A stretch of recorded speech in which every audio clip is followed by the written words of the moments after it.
Money with Jeff Tarbell is believed to be from reliable sources. However, no responsibility is assumed for inaccuracies. No statement made on this broadcast should be construed as a specific recommendation of a particular investment product. Views expressed are those of the speakers and do not necessarily represent those of CBS Radio. Use only as directed. Smiles, everyone. Smiles. And prepare yourself for... Show me the money! Ladies and gentlemen, the radio broadcast experience designed to keep your wallet in top condition. It's Talkin' Money with Jeff Tarbell. Talkin' money. Talkin' money. More money, more money, more money. And now entering the studio, your guru for fiscal fitness, Jeff Tarbell. All right. How you doing? Wow, these things get better each time. Or my voice is incredibly better. There we go. How are you doing? Doing good. Good. Jeff Tarbell, John Potterero in. This is Talkin' Money on the Saturday graduation Saturday. We'll get into that, and I have one. I think I say this every Saturday. I never get through the pile, so the pile gets bigger. I got one load of stuff here. A lot of local government. Federal government, some interesting things happened in Wisconsin this week, which are leading to other issues. A lot of things are going on that are interesting. We'll get into all that.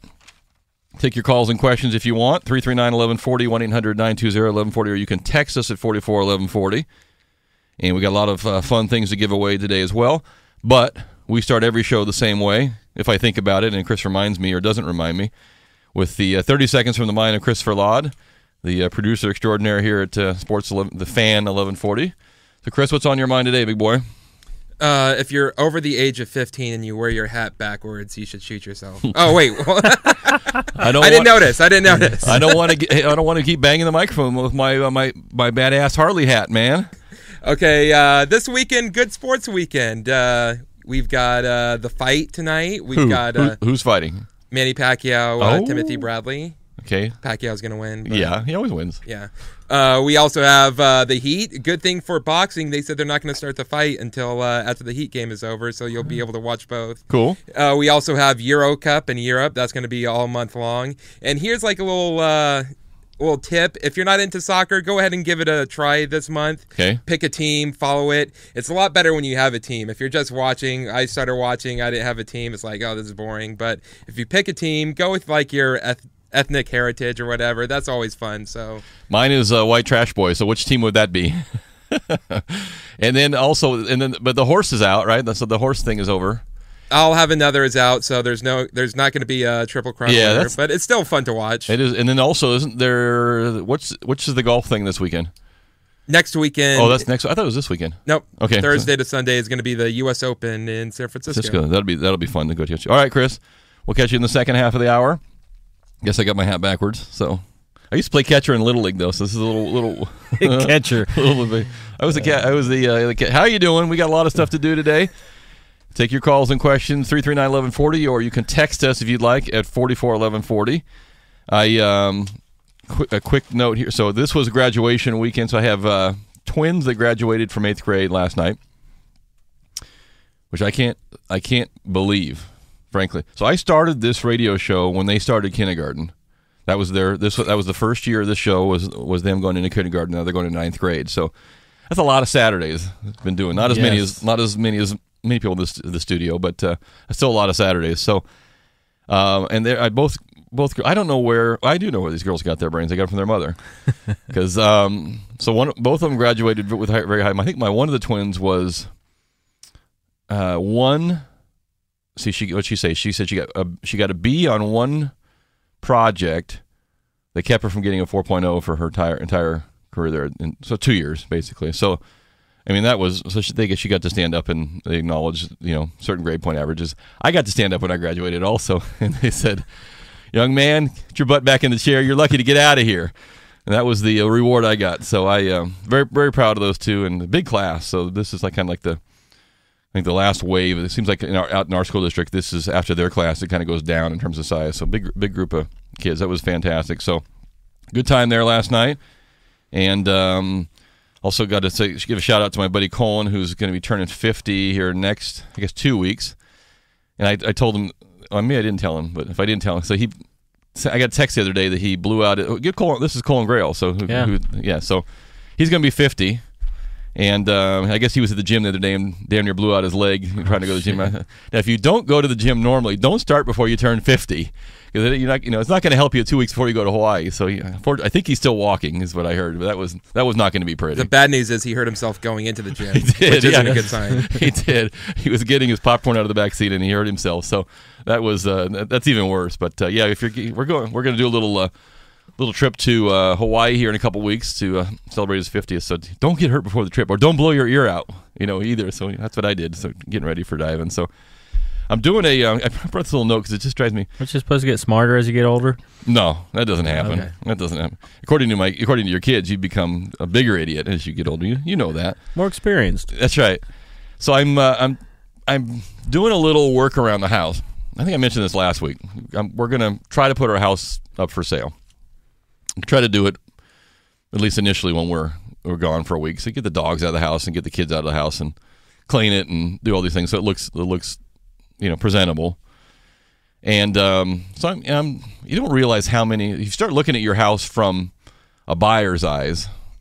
Well, at least for me, I'm a total type A. Nothing is ever good enough for me when it comes to anything. But when it comes to your house, you start walking around, you're looking around. Okay, I want to get top dollar, whatever top dollar is. Anybody wants to get top dollar. I want it to be perfect. I don't want a little scratch in the wall. And I realize that this is annoying to be around, but I'm out looking at. We've got this one little section by our swimming pool up top. Our thing comes up the stairs, and there's this. I had them a long time ago. Stub power and water up there. I figured, okay, so you wanted to put like an outdoor bar or something by the pool. You'd have some power and some water. Well, I never did anything with it, so I have these two things that are just stuck out of the ground, kind of in this little. And it has driven me crazy. Forever, but it's like you're living there. You're like, screw it. I'm not going to fix it. I'll get to it later. I'll get to it. It'll be fine. It's just going to be. So now I'm looking at it, going, that just looks stupid. Everything's around. So I thought, okay, I asked my wife to go to Pottery Barn or World or whichever one is out there on the freeway. Just find some kind of a planter box. Just something kind of a pod. I don't care. Something I can put in front of it.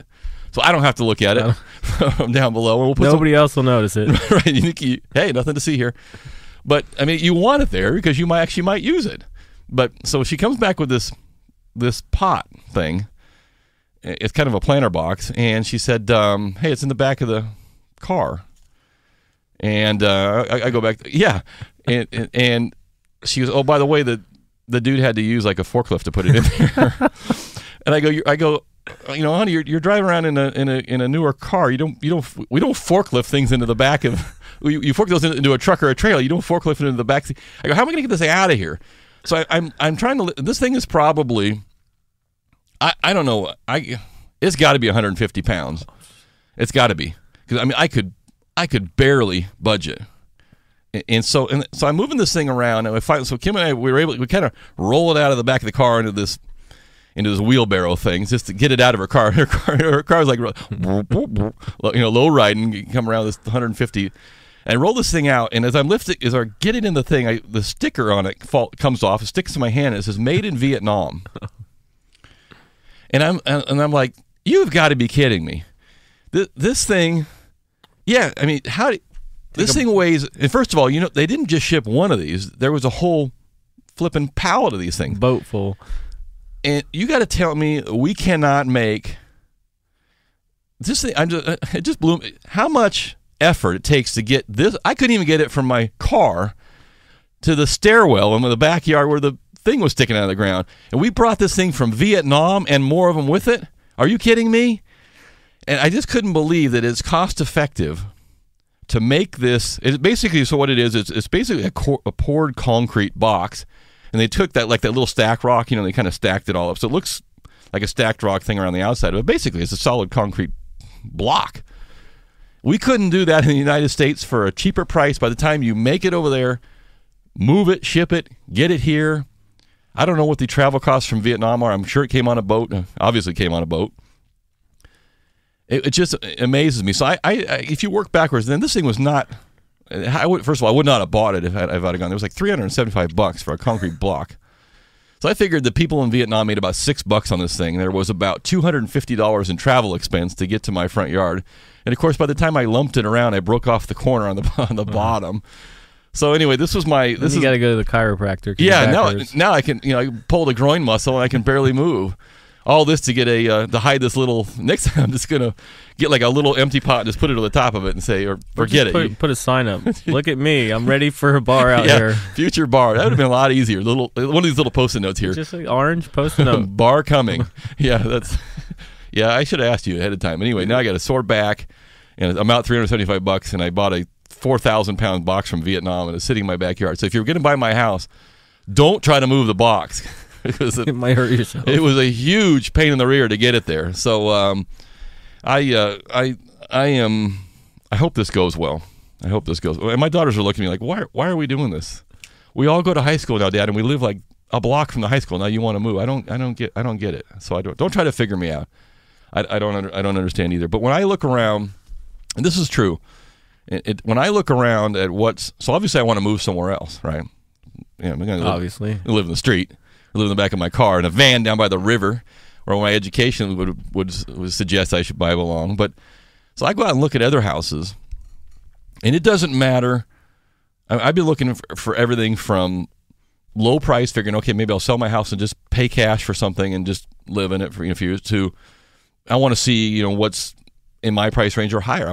So I've been looking at everything from like $300,000 to $1 million. I just want to see what's out there in the neighborhood, and it doesn't matter whether they're asking $1.1 million or $350,000, unless it was a flip house where someone has gone in and really trying to prove something to you. And there's not many of those. It's still not what you want. Yeah, but other than that, most of the stuff I see is crap.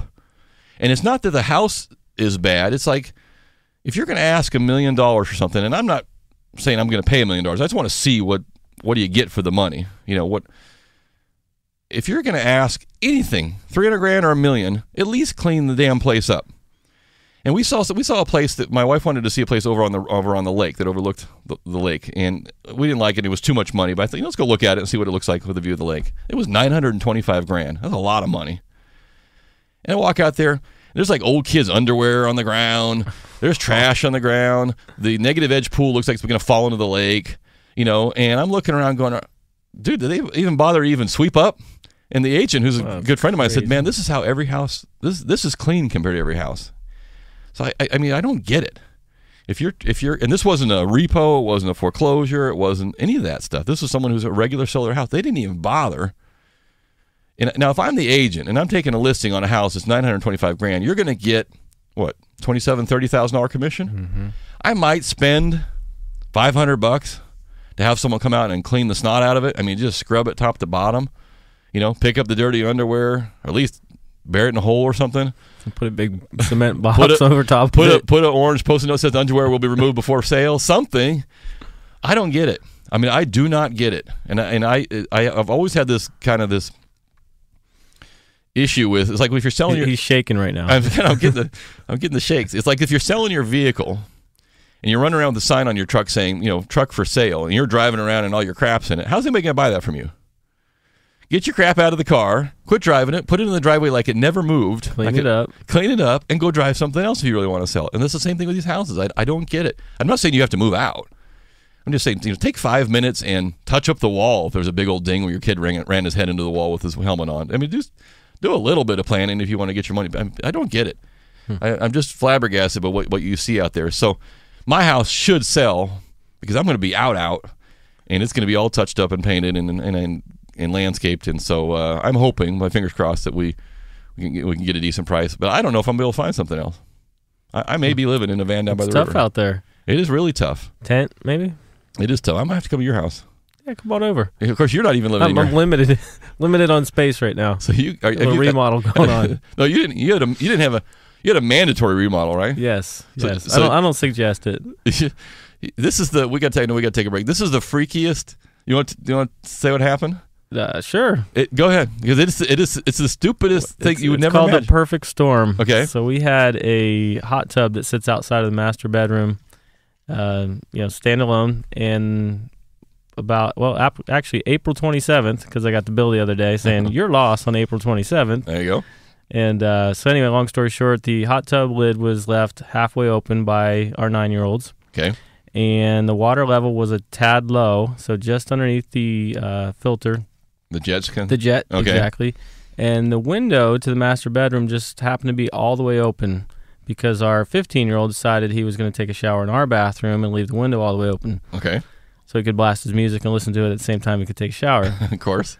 So we go to sleep about 11:30, about 2:30, dog barks. New dog we just rescued from Great Pyrenees, and Justine gets up and goes, "What is that? There's water on the floor." I'm going, the dang dog. The bathroom on the floor, huh? And she goes, "No, I don't think so." I hit the lights. There's about a half inch of water all the way, 20 yards down from the master bathroom into the hardwood floors. Oh. And I get up, we start cleaning it up. I go in the bathroom, I'm looking up. There's no holes in the roof. There's no overflows. There's nothing. I'm like, what is going on? Go outside, look up. Nope, not raining. Where's this water come from? Walking around, go back in, clean it all up. Long story short, we have a totally gutted master bathroom, tore out the shower, tore out the tub, all the hardwood's gone. So basically what happened is your spa was basically pumping water. Yeah, so when it circulated at night to make sure that it was heated to 104 degrees, so it's nice. And it pumped the whole water of your spa. The whole water about 8 yards from the thing all the way across directly into the window, and unloaded about, we figure about 70 to 80 gallons of hot tub water into our master. The world's perfect squirt gun right there. Absolutely. You couldn't do that if you tried. Don't think so. So there you go. So keep your water level in your... My dad the other day goes, "So did you turn the hot tub so that can't happen again?" I'm like, "That is not going to happen again. There's no way." And you try turning a hot tub, it's like moving a Vietnamese bucket of flowers. It is impossible to move those things when they're full of water. So, hey, we got to take a quick break. We've covered absolutely nothing other than John's 800 gallons of hot tub water and my psychotic behavior trying to sell or buy a house. 339-1140, 1-800-920-1140. You can text me at 441140. If you got some key tips that I should know, what do I need to do to sell my house? People used to say you got to put put some cookies in the oven or put some cinnamon. Make sure your feng shui is right. My who? Is that feng shui? Feng shui. I don't know. You got your feng in my shui. We'll be right back.